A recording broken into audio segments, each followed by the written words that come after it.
என்ன நம்ம நாடகோஷ்டி திருப்பி என்னது நாங்கள் நீதிமன்ற உத்தரவை கடைப்பிடிக்கிறோம். நீதிமன்றம் ஒரு லாய்க்குள்ள ஒரு ட்ரையல் கோர்ட்டு கீழமை நீதிமன்றம் தூக்கு தண்டனை கொடுத்துருக்கு ஒரு ரேபிஸ்க்கு. அதையே உயர் நீதிமன்றம் கன்ஃபார்ம் பண்ணியிருக்கு, வரவேற்கிறாங்க. எனக்கு தெரியும் சட்டங்கள் பற்றி. அது அப்பீல் போயிருக்குது.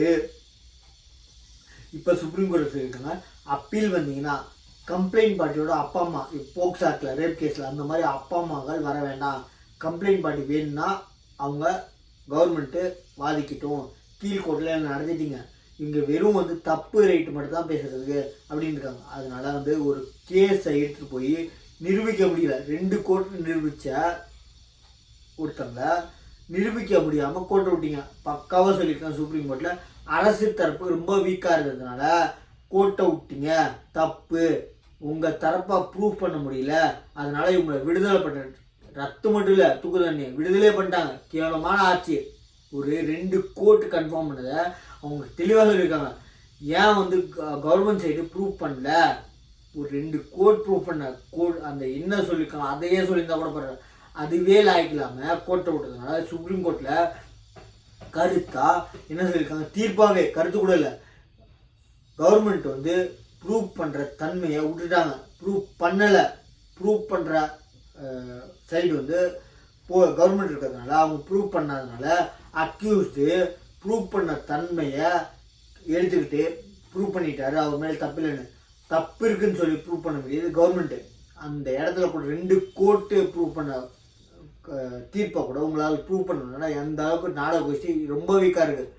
துணை நடிகரை கூட உங்களால் நடிக்க முடியல. அதாவது வார்டு கவுன்சிலரை கூட நீங்கள் ஜெயிக்க முடியாது. சரிங்களா?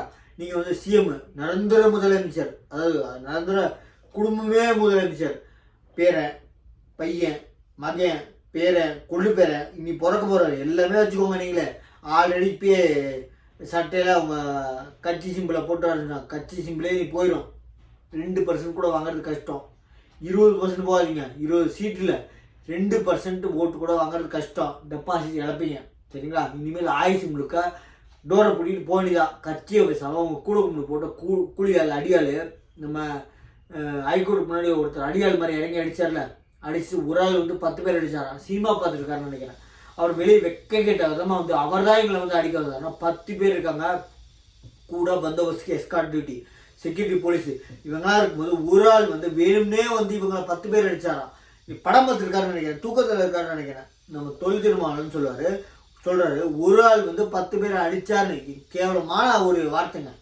அரசியல்வாதி எப்படி ஒரு பேசணும், ஒரு தன்மையாக பேசுறதுக்குள்ள எல்லாருமே விஜய் தான் காரணம் சொல்லும்போது அரசியல்வாதி கரெக்டாக கொடுங்க. அரசியல் அடுத்த விஷயம்.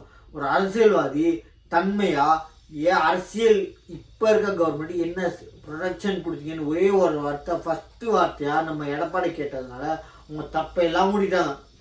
இப்போ கூட்டணி பேசிட்டு இருக்காங்க. அது என்னன்னு இப்போ தெரியாது. வதந்திகளா என்னன்னு சொல்லிட்டு 2026 ஜனவரியில் தான் தெரியும் கூட்டணி யாரை கூடாது. அதனால் எக்காரணத்தை கொண்டு இந்த மாதிரி கேவலமான அரசியல்வாதிகளுக்கு காசுக்கான பொருளை வாங்கிட்டு ஓட்டு போடாதீங்க. ஏன்னா அராஜகத்தின் உச்சம் நாடகோஷின்னு தெரிஞ்சு போச்சு. அதனால் இந்த வாட்டி வாஷ் அவுட் பண்ணி உட்கார வைக்க போகிறாங்க. 2026 எலெக்ஷன் என்ன நடக்குதுன்னு பார்ப்போம். நம்ம சேனலை சப்ஸ்கிரைப் பண்ண பாருங்கள். தேங்க்யூ.